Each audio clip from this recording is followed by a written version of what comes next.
관계에 있어 하늘의 지혜를 구합니다라는 제목을 가지고 오늘 말씀을 나누고자 합니다. 이번 주 스파크를 섬기면서 한국에 와 있는 외국인 학생들을 섬겼습니다. 학생들이 여러 카이스트에서 온 학생들도 있었고요, 건국대학교, 경북대학교 여러 학교에서 또 신학 공부한 친구들도 있었지만 여러 가지 전공 과목을 가진 학생들이었습니다. 그분들의 간증 가운데 이런 표현을 했어요. 우리가 경험한 또 다른 한국이었다라는 표현을 했습니다. 다른 한국, different Korea라는 표현을 하더라고요. 근데 그 표현이 그다지 이렇게 마음에 이렇게 따뜻하게 찾아오지 않았습니다. 왜냐하면 그들이 지금 경험하고 있는 한국은 어쩌면 스파크에서 경험했던 사랑과 막 기쁨이 충만한 그런 한국이 아닐 수 있겠다라는 생각이 마음을 좀 이렇게 짠하게 했습니다. 여러분, 사실 우리가 어느 곳에 산다는 것, 유학생으로 외국인 학생들이 한국에서 머문다는 게 쉬운 일은 아닐 것이에요, 그죠? 근데 무엇이 가장 어려울까? 제 생각으로는 관계가 어렵지 않을까라는 생각을 해보게 됩니다. 어떤 시선들, 대하는 태도, 그러한 관계들이 어렵기 때문에 그런 관계로부터 상처 아닌 상처를 많이 받지 않았을까라는 생각을 갖게 됩니다. 여러분과 저의 삶도 마찬가지죠. 우리 삶이 여러분 모든 걸 다 소유한다 할지라도, 모든 게 다 원만하다 할지라도 관계가 원만하지 않으면요, 인생이 정말 살만하지 않죠. 어려움을 겪는 것이 우리의 인생입니다. 여러분, 관계라는 것이 온전하게 나는 모든 관계에 완벽해라고 얘기하는 사람은 한 사람도 없다는 것이에요, 그죠? 우리 모두는 관계의 성장이 필요한 사람들입니다. 관계의 성장이 필요한 모습이 우리들의 모습이에요. 우리에게 오늘 야고보 기자는 지혜에 대한 말씀을 하고 있습니다. 그런데 이 지혜는 어떤 지혜냐면 하늘에서 내려온 지혜라고 말씀하고 있어요. 그리고 이 지혜를 우리가 얻게 된다면 관계에 진정한 평화가 찾아올 것이라고, 관계에 기쁨이 찾아올 것이라고 오늘 야고보 기자가 우리에게 이렇게 말씀해 주고 있는 것을 보게 돼요. 여러분, 오늘 본문이 13절 읽기 시작하죠. 우리는 여러분 가운데서 지혜 있고 이해력이 있는 사람이 누구입니까? 지혜를 얘기하고 있습니다. 그러한 사람은 착한 행동을 하여 그 행실을 나타내 보이십시오. 그 일은 지혜에서 오는 온유함으로 행하는 것이 할 것입니다. 여러분, 이 지혜라는 것이 온유함으로 행하는 것이라고 말씀하고 있어요. 이 온유함이라는 단어가 영어로 보면 humility라는 단어입니다. 이것은요, 겸손이라고 우리가 이해할 수도 있을 것이에요. 자, 하늘에서 내려오는 지혜가 있는데 이것이 겸손으로 이어질 때 어떤 일이 일어나는가? 그걸 오늘 18절 이렇게 끝나죠. 본문은 정의 열매는 평화를 이루는 사람들이 평화를 위하여 그 씨를 뿌려서 거두어들이는 열매입니다 라고 말씀하고 있어요. 이런 공식이 만들어지는 것 같아요. 하늘에서 온 지혜를 붙들고 살아가는 삶이란, 그것을 우리가 성숙한 사람이라고 얘기할 수가 있겠죠. 그 성숙, 그 하늘의 지혜를 받은 사람은요, 겸손할 수밖에 없는 것이, 겸손할 때 찾아오는 것이 평화라는 것이에요. 관계에 있어서 특별히 평화가 찾아온다는 것입니다. 여러분, 지혜와 지식은 차이가 있는 걸 우리가 분명히 알고 있어요, 그죠? 지식은요, 어쩌면 우리를 교만하게 만들 수도 있습니다. 내가 많은 지식을 얻었어, 그래서 그것으로 인하여 오히려 교만을 표출하는 모습이 될 수가 있습니다. 근데 지혜는 그런 게 아니죠. 지혜는요, 겸손케 하는 것이요, 그리고 겸손히 가져다 주는 것은 평화입니다. 여러분, 상상해 보십시오.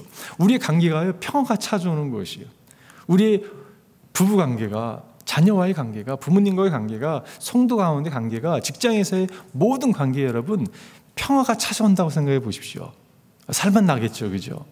근데 반대로 시기와 경쟁심이 끊이지 아니하고, 오늘 본문에서 얘기하고 있죠. 시기와 이 경쟁심이 끊이지 아니하면요, 혼란이 찾아온다고 말씀하고 있어요. 영어로 디스오로가 찾아온다고 말씀하고 있어요. 오로가 다 깨어져 버린 것입니다. 그리고 온갖 악한 행위가 가득하라고 오늘 16절은 말씀하고 있어요. 온갖 그 악이 흥행하는, 여러분, 그런 관계가 있다면 그 관계는 어떤 관계일까요? 지옥에서 사는 관계일 거라고 생각이 들어요. 여러분, 우리가 하늘나라를 품고 살아가는 사람입니다. 하늘나라를 경험하며 살아가는 사람들이에요, 그죠? 그 하늘나라가 영원한 나라까지 이어지는 삶을 기독교인의 삶이라고 표현하고 있습니다. 그렇지 못한 삶은요, 이 땅에서 지옥을 경험하다가 지옥 가운데 나아가는 모습일 수밖에 없을 것이에요. 여러분과 제 삶이 천국을 경험했으면 좋겠습니다. 하늘의 지혜를 경험했으면 좋겠어요. 성숙의 단계에 나아가길 바랍니다. 그래서 여러분 겸손한 것이에요. 그리고 여러분 평화가 찾아오는 것이에요. 모든 관계에. 자, 여러분 어떻습니까? 여러분과 저는 하늘에서 내려오는 지혜를 붙들고 겸손한 가운데 평화를 누리고 사는 사람인가? 아니면 정말 지옥을 경험하고 살아가는 사람인가? 여러분 어떻게 알 수 있을까요? 자신을 잘 살펴보면 알 수 있죠. 제가 오늘 여러분 17절의 말씀이 위에서 내려오는 지혜를 얘기하고 있는데, 우선 순결하고 평화스럽고 친절하고 온순하고 자비와 선한 열매가 풍성하고 편견과 위선이 없다고 말씀하고 있어요. 여러분 한번 자신을 테스트해 봤으면 좋겠어요. 내가 과연 하늘의 지혜를 갖고 살아가는가? 아니면 그렇지 못하는가? 만약에 내가 하늘의 지혜를 갖고 살아간다면 여러분 자신에게 10점을 줄 수 있습니다. 좀 부족한 것 같으면 뭐 한 8점 정도 줄 수 있어요. 아니면 나는 아무래도 중간밖에 못하는 것 같아요. 5점 줄 수도 있죠.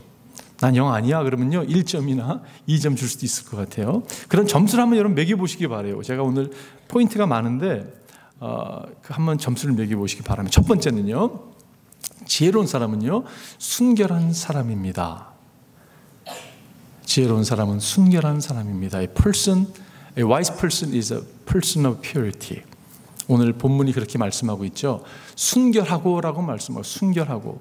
이 순결하라는 의미가 헬라어에 보게 되면요 어떤 의미냐면요, 정결하고 부패되지 않고 진실된 믿을 만한 사람, trustworthy라는 사람이라고 말씀하고 있어요. 여러분 순결이라는 의미가 그런 의미가 있습니다. 거짓이 없는 거예요. 깨끗한 것이에요. 부패되지 않은 것입니다. 신뢰할 만한 것이에요.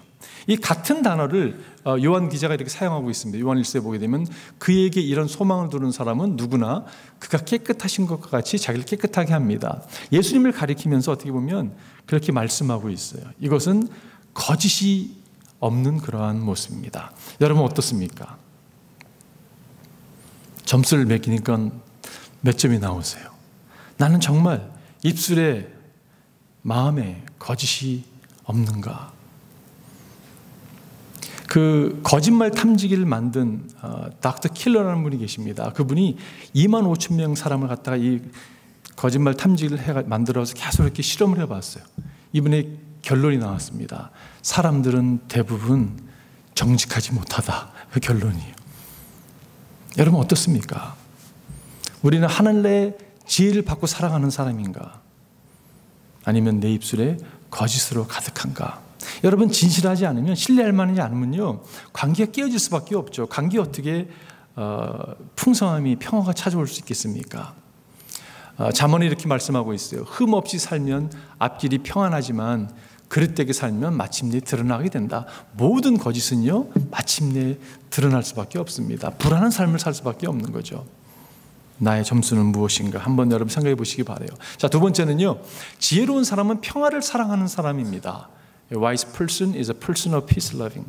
평화를 사랑하는 사람이라고 오늘 본문에서 17절에서 말씀하고 있죠. 평화 다음은 평화스럽고라고 말씀하고 있어요. 어느 분을 보게 되면 그런 분을 보게 됩니다. 그분이 머무는 곳에는요 평화가 찾아와요. 막 이렇게 갈등이 있다가도 그분이 딱 찾아오면 그분이 그 가운데 임하면요 막 평화스러워요. 여러분 그런 분 아시는 분 계세요? 네. 여러분이 그런 분, 여러분과 제가 그런 분이 됐으면 좋겠어요. 그런가 하면 또 반대 분이 계시죠. 그분이 그 가운데 꼭 찾아오시면요 평화스러웠다고 해도 갑자기 막 싸움이 돼요. 막 불편하고 다투고 뭐 어려움이 있고, 남편을 막 치시는 분도 계세요 지금 옆에. 여러분 그런 분이십니까? 여러분 어떤 분이세요? 나는 평화의 사람인가 아니면 싸움을 일으키는 사람인가? 성 프란시스코의 그 평화의 도구라는 그 기도가 있잖아요. 주여 나를 평화의 도구로 써달라고. 그렇게 표현하죠. 그가 미움이 있는 곳에 사랑을, 상처가 있는 곳에 위로를, 분열이 있는 곳에 일치를, 의욕이 있는 곳에 믿음을 심게 하소. 쭉 이어지죠. 여러분과 제가 머무는 곳에 미움이 있었는데요 거기에 막 사랑이 피어나는 거예요. 상처가 있는데요 위로가 막 위로의 역사가 일어나는 것이요. 분열이 있는데 막 일치가 되는 것이요. 의욕이 있는 곳에 믿음을 막 심어주는, 그런 평화의 사람이 되기를 바랍니다. 근데 여러분 반대 사람이 될 수도 있어요. 그죠? 갑자기 막 좋았던 막 그 일치가 있었는데 막 분열이 난다면 그거는 하늘에서 온 지혜를 받은 사람이 아니라는 거죠. 여러분 점수 한번 매겨보셨어요?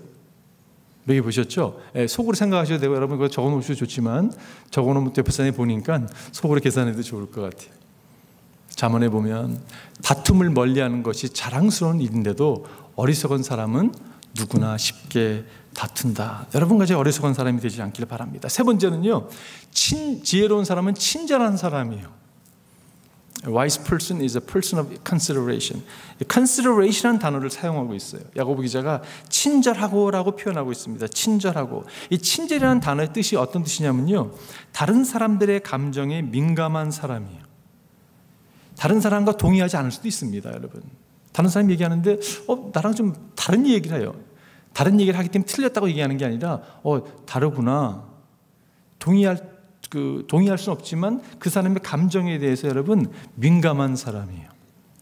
이번에 그 스파크를 통해서 제가 감사했던 것 중에 하나가 뭐였냐면요, 최찬양 선교사님과 방을 같이 쉐어했습니다. 일주일을 이렇게 같이 지냈어요. 그러면서 많은 생각을 했습니다.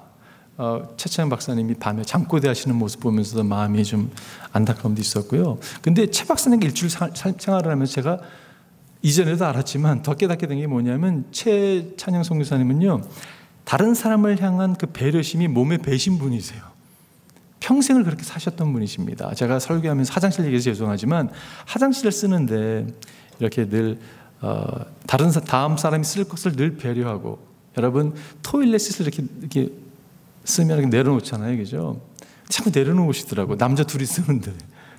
제 마음 가운데 평생 사모님을 향한 그 배려심이 몸에 배었던 모습이 아닌가 생각을 했습니다. 함께 방을 쉐어하는데 그렇게 그냥 배려해 주시는 거예요.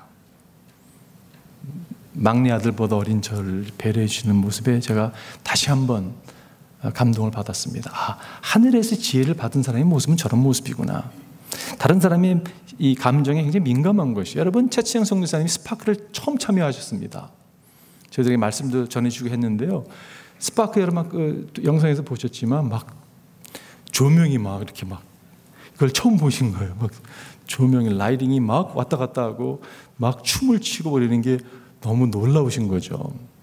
그런 걸 처음 보고서 그것에 대해서 표현을 하셨어요. 사도행전에 보니까 성령이 임했을 때 현상 가운데 술 취한 사람 같은 이런 표현을 하시더라고요.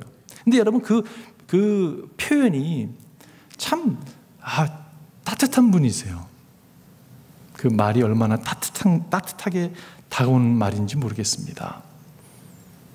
하늘의 지혜를 얻은 사람의 모습이 그러한 모습이라는 것이요. 여러분 잠언에 보면 이런 말씀이 있죠. 따뜻한 말은 생명나무와 같지만 가시도 친 말은 마음을 상하게 한다. 여러분 어떻습니까? 우리가 입술을 열면 그냥 가시도 친 말처럼 상대방의 마음을 아프게 하는 그런 모습이 있지 않은지요. 그것은 혼란을 가져오는 것이죠. 여러분과 제가 따뜻한 말을 표현하는 사람이 됐으면 좋겠어요. 여러분 따뜻한 말이 누가 필요할까요? 필요하지 않은 사람이 한 사람도 없어요. 제가 최근에 우리 3부 예배 성도님이요, 지나가면서 말 한마디 툭 던졌어요. 근데 그 말이 참 따뜻한 말이었어요. 저는 그냥 스쳐 지나가면서 들었던 말입니다. 저한테 한 얘기였는데 제가 이렇게 그 말을 듣고서 이렇게 자꾸 생각이 나는 거예요. 그 말이 흐뭇해지는 거예요. 내가 그 말이 필요했나 보다 생각이 들었던 게, 여러분 따뜻한 말이 필요하지 않은 사람 한 사람도 없습니다. 여러분과 제 입술이 친절했으면 좋겠어요. 배려심을 가지고 나갔으면 좋겠습니다. 상대방의 마음을요 좀 이렇게 이해했으면 좋겠어요. 감정을 민감하게 이해하고 나아가는 여러분과 제가 되기를 바랍니다. 여러분 점수 매겨 보셨어요? 매기고 계시죠? 네, 매겨야 됩니다. 네 번째는요, 지혜로운 사람은 온순한 사람이에요. A wise person is a person of submission. 여기서 submission이라는 단어가 이렇게 혼돈될 수가 있습니다. 근데 여기서 어떤 뜻이냐면요, 이게 사실 신약에 딱 한 번 나오는 표현인데 듣고자 하는 마음, 배우고자 하는 모습이에요. Living Translation은 It allows discussion이라고 이렇게 번역을 했습니다. 어떤 토론을 갖다 허락하는 것이에요. 무슨 말이냐면요, 이렇게 마음이 열려 있는 것이. 여러분 이런 얘기 혹시 듣는 분 계세요? 우리 아빠랑은 도저히 말이 안 통해. 아빠랑 얘기하려면 벽이랑 얘기하는 것 같아. 우리 엄마는 도저히 날 이해하지 않아. 말이 안 통해. 말이 안 통해. 여러분 혹시 이런 이야기를 듣고 있는지 않는지요? 여기서 얘기하고 있는 온순함이라는 말은요, 이렇게 마음이 열려 있는 것이에요. 듣고자 하는 귀가 있는 사람입니다. 이게 지혜로운 사람이에요. 어느 한 그 목사님이 새로운 교회에 부임했다고 합니다. 부임을 했는데 어느 한 형제가 오더니 그러더래요. 얼마 안 됐는데 목사님 설교가 꽝이라고.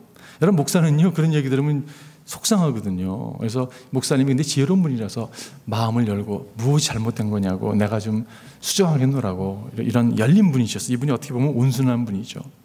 그랬더니 이 짐이라는 분이 이렇게 얘기하더래요. 세 가지 얘기를 들으면서 첫 번째는 목사님이 설교를 하는데 설교문을 그냥 읽는다고 이렇게 해요. 그래서 꽝이라고. 두 번째는 읽는데 제대로 못 읽는다고. 자꾸 틀리면서 읽는 거예요. 그게 두 번째 문제고, 세 번째는 그 내용이 별로라고. 여러분 얼마나 쇼킹되는 이야기입니까? 근데 그 얘기를 하고 있는데 옆에서 성도님이 지나가더래요. 목사님 저 사람이 얘기하는 거 마음에 두지 말라고. 저 사람은 자기 얘기를 하는 사람이 아니라고. 사람들이 얘기하는 얘기를 듣고서 얘기하는 사람이지 저 사람 말이 아니라고 마음에 두지 말라고 그러더래요. 이 목사님이 굉장히 오픈된 분이셨던 것 같아요. 이제 들으려고 하는 것. 여러분 다른 건 몰라도 목사가, 저도 목사한 사람으로 누가 설교 얘기하면요 잘 듣죠. 근데 속에서는 부글부글 끕니다. 제가 아내가 제 설교를 참 제일 많이 듣는 사람 중에 한 사람이에요. 요즘은 그걸 사실 하지 않는데 제가 토요일이 되면요 아내 앞에서 설교를 2번씩 했습니다. 최소한 1시간이 걸려요. 그죠? 근데 아내가 제가 하는 이유가 뭐가 잘못됐으면 좀 지적을 해달라고 제가 부탁을 하거든요. 그럼 아내가 제 말을 잘 듣죠. 듣고서 지적을 하기 위해서 다 적습니다. 그래서 설교하다가 딱 스탑시켜요. 그렇게 하면 안 된다는 거예요. 제가 설교문을 들고 있다가 여기서 끌고 막 끌어오르잖아요. 이걸 저 사람이 우리 아내도 신학을 공부했지만 끝내지는 않았던 사람이라서 좀 이렇게 자제를 하죠. 제가 또 설교를 하는데 자꾸 지적을 하는 거예요. 제가 이 설교문을 아내를 향해서 던졌던 적이 적지 않습니다. 당신이 설교하라고. 그건 뭐 던졌다는 말이 뭐 리얼리 던졌다는 건 아니고 제 마음 가운데서 수없이 던졌어요. 당신이 하라고. 그러면 여러분 지혜롭지 못하면요 듣지 않으려고 하죠. 근데 지혜로운 사람은요 이렇게 들으려고 하는 사람입니다. 그럴 때 평화가 찾아오는 것을 볼 수가 있어요. 잠언에 보면 어리석은 사람은 자기의 행실만이 옳다고 여기지만 지혜로운 사람은 충고의 귀를 기울인다. 지혜로운 사람은 충고의 귀를 기울이는 사람이에요. 여러분 어떻습니까? 점수 한번 잘 매겨보시길 바라요. 5번째는요. 지혜로운 사람은 자비와 선한 열매가 풍성한 사람입니다. A wise person is a person full of mercy and good fruit. 여기서 자비라는 말, 자비라는 무엇입니까, 여러분? 자비라는 여러분, 상대방 실수했어요. 실수한 거를 덮어줄 수 있는 사람이에요. 까발리는 사람이 아니라. 근데 여러분 우리 모습 가운데 그런 모습이 있어요. 어떤 사람이 넘어지고 실수하면요 은근히 좋아하려고 하는 모습이 있어요. 여러분 혹시 그런 분이세요? 혹시 누가 실수해 넘어졌으면 괜히 남임에도 불구하고 은근히 거기에 대해서 이렇게 마음에 좋아하는 마음이 있습니다. 내가 좋아하겠어요? 라고 얘기할지 모르지만 여러분이 그 사람에 대해서 말을 하고 있다면 그거 좋아하는 거거든요. 그 사람에 대해서 얘기하고 있다면 그거 좋아하는 모습입니다. 그러지 말라고 어떻게 보면 지혜로운 사람은 그런 사람이 아니라고 말씀하고 있다는 것이에요. 여러분 창세기 15장에 보면 노아 할아버지가 너무 농사가 잘 돼, 포도농사가 너무 잘 돼가지고 포도주를 만들어서 너무 많이 포도를 마셨잖아요, 그죠? 그래가지고 막 대낮에 막 발개 벗고 그것도 천막에서 그냥 대자로 누워 주무시잖아요. 여러분 아들이 그걸 발견합니다. 그리고 그걸 보고 나가서 떠들어대잖아요, 그죠? 형제들에게 얘기합니다. 우리 아버지가 그런가 하면 셈과 야벳은, 함은 떠들어댔지만 셈과 야벳은요, 그 아버지의 수치를 뒷걸음질해가지고 이렇게 덮어주잖아요. 그죠? 지혜로운 사람이 누구입니까, 여러분? 떠들어대는 사람이 아니에요. 여러분, 실수, 노아가 의인이라고 성경이 얘기하고 있는데 의인도 실수하잖아요. 그죠?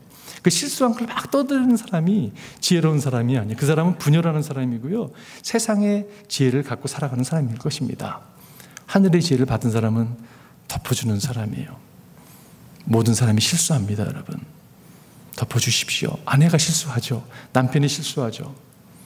자꾸 이렇게 히스토리컬한 사람도 있어요. 히스토리를 부르는 게 아니라 히스토리컬한, 자꾸 과거를 갖다 끄집어내가지고 한 번 실수할 때 당신이 과거에 이러한 역사가 있지 않냐고 끄집어내고 말한다는 것은 지혜로운 사람이 아니라는 생각을 가져보게 됩니다. 잠언이 이렇게 표현하고 있죠. 허물을 덮어주면 사랑을 받고 허물을 거듭말하면 친구를 갈라놓는다.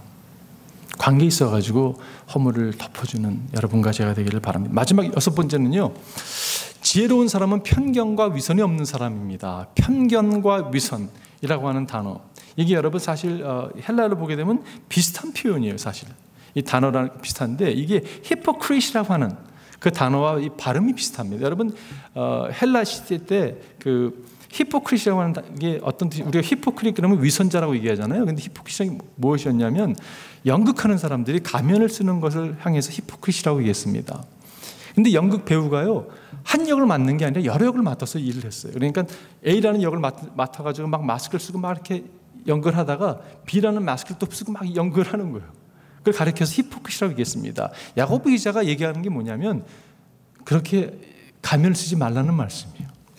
가면을 쓰지 말고 너의 모습이 되라고 오늘 야고보 기자는 우리에게 말씀을 하고 있습니다. 여러분, 교회라는 곳이 그런 곳이에요. 여러분, 교회는요, 영적인 병원과 같은 곳이죠. 아픈 사람이 오는 곳입니다. 투성이 가운데 있는 사람이 오는 거죠. 가정에 어려움이 있고요, 재정에 어려움이 있고 정말 문제가 많고 기도점이 많은 사람이 모이는 곳이 교회가 돼야 돼요. 그죠? 교회는 그런 곳입니다, 여러분. 자꾸 교회를 이렇게 거룩한 사람만 모이는 곳이라고 해서 착각하지 않았으면 좋겠어요. 최소한 동암사 교회는 그런 교회가 되기를 바랍니다. 아픈 사람이 오는 곳이에요. 그래서 여러분, 치유받고 변화받고 주님의 모습으로 성장해 나가는 그러한 과정 가운데 있는 곳이 교회가 되어야 되겠죠. 그렇기 때문에 여러분, 교회는요, 마스크를 쓰고 있는 곳이 아니에요. 척하는 곳이 아닙니다. 나는 이런 사람이야 이렇게 자랑하는 곳도 아니죠.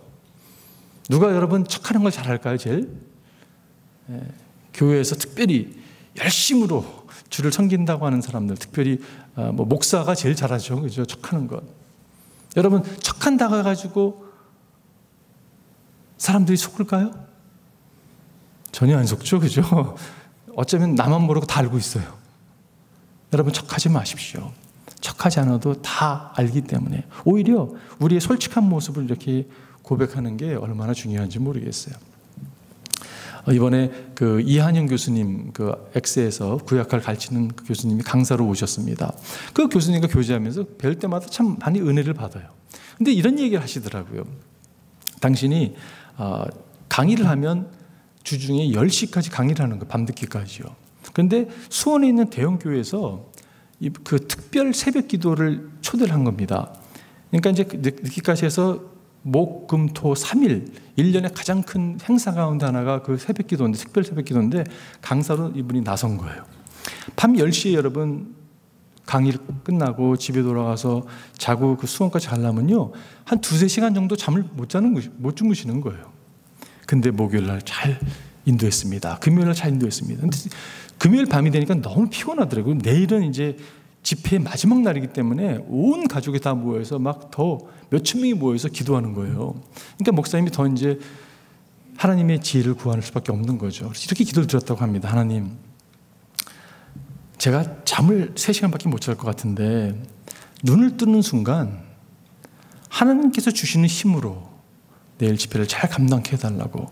그리고 여러분, 기도를 하고 다 지금 눈을 떴더니요, 몸이 날아갈 것 같더래요. 제가 그 얘기를 들으면서 나도 저런 기도가 필요한다는 생각이 들었어요. 너무 몸이 날아갈 것 같아가지고 이 이야기를 꼭 새벽 기도 가서 해야 되겠다. 그리고 이제 옷을 딱 입으려고 그러는데요, 좀 이상하더래요. 시계를 보니까 낮 12시였다고 합니다. 여러분 새벽에 지금 일어나가지고 새벽기도 가야 될 분이 낮 12시 된 거예요. 전화를 이분은 늘 끄고 주무신대요. 알람이 AM으로 되어 있을 것이 PM으로 되어 있었다고 합니다. 얼마나 당황했겠습니까? 지금 몇천 명이 여러분 강사님이 안 오시는 거예요. 나중에 전화해서 사정을 말씀드리고 너무 죄송하다고. 그러니까 목사님이 할 수 없죠. 다음 주에 메이크업 하라고. 다음 주 토요일 날 다시 와서 하라 그러더래요. 그래서 다음 주 토요일 날 가서 집회를 했는데요. 다음 주 토요일 날 가서 그 사정을 얘기했다고 합니다. 그 못 오게 된 이야기를. 성도님들이 너무 좋아하시더래요. 마음이 열려가지고요. 말씀을 전했는데 나중에 끝나고 나니까 그 전주에 만약에 이 말씀을 전했으면 어쩌면 은혜가 덜할 수도 있었다고. 왜냐하면 그 한 주 동안 교회에 무슨 일이 있었는데 그 사건과 또 이 토요일 날 메시지가 너무 필요한 말씀이었다. 이런 말씀을 제가 그 얘기를 들으면서 한참 웃었습니다. 여러분 때로는요 우리가 전부 이렇게 우리의 온전한 완벽한 모습을 자꾸 이렇게 디스플레이 하려고 하는 모습이 있잖아요, 그죠? 근데 여러분 연약함을 갖다가 나누는 것처럼 저는 필요한 것이 없는 것이 공동체라고 생각이 들어요. 우리가 다 연약합니다, 여러분. 그걸 나누는 자리에 나갔으면 좋겠어요.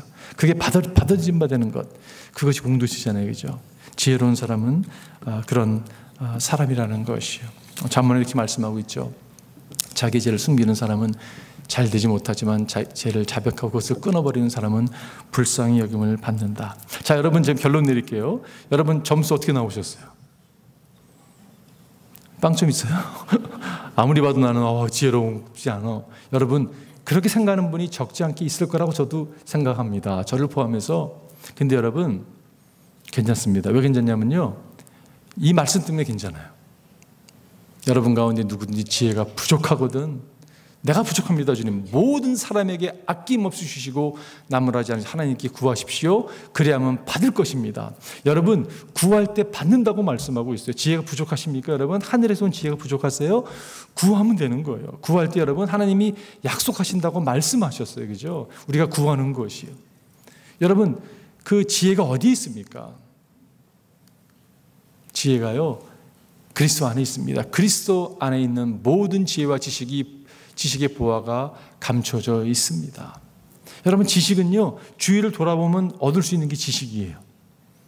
근데요 지혜는 위를 돌아봐야 됩니다. 하나님께 구하는 것이에요. 그거는 주님께서 주시는 것이에요. 이거는 선물입니다, 여러분.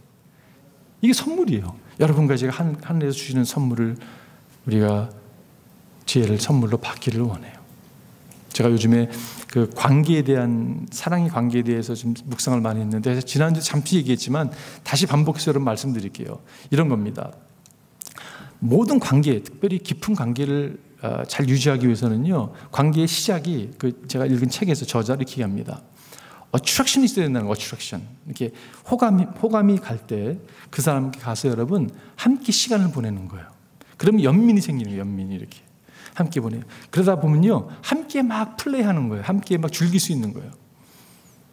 그럴 때 여러분 어떤 관계가 되냐면 진정한 의미에서 축하할 수 있는, 시기 경쟁하는 게 아니라 셀러브레이트 할 수 있는 관계가 된다는 거예요. 여러분 저는 이게 너무 중요하다고 생각이 들어요. 왜냐하면 기독교임에도 불구하고 시기, 질투, 경쟁이 너무 강한 거예요. 성제가 잘 됐는데 괜히 배가 좀 아픈 거예요. 이거는 여러분 하늘의 지혜를 받은 사람의 모습이 아니죠. 그걸 보고 너무 막 즐거워하는 거예요. 너무 기뻐하는 것. 그 가운데 나가야 되는데 그곳에 이 저자는 빼먹은 게 하나 있는데 그게 뭐냐면 사랑의 원천은 하나님이잖아요, 그죠? 그 가운데 필요한 게 있다면 예수 그리스도라는 것입니다. 예수님의 심장이 우리 심장 가운데 임하는 것이에요. 여러분 예수님의 심장을 가진 사람은요 함께 셀러브레이트 할 수 있는 사람이에요. 예수 심장 가진 사람은요 정말 사랑으로 모든 걸 풀어가는 사람입니다. 예수 영으로 충만해야 되는 것이에요. 여러분과 제가 필요한 것이 있다면 정말 인생이 지옥 같아요. 막 이렇게 얘기하는 사람이 있어요. 다 들어보면요 관계 때문에 꼬여 있는 거예요. 관계가 참 어렵습니다, 여러분. 그런데 예수의 영으로 내가 충만할 때, 그 사랑의 원천들이 그분으로 충만할 때 그분의 사랑으로 풀어가는 것이, 이것을 우리가 구해야 되지 않을까라는 생각을 갖게 됩니다. 이 지혜를 구하는 여러분과 제가 되기를 주님의 축원드립니다. 기도하겠습니다.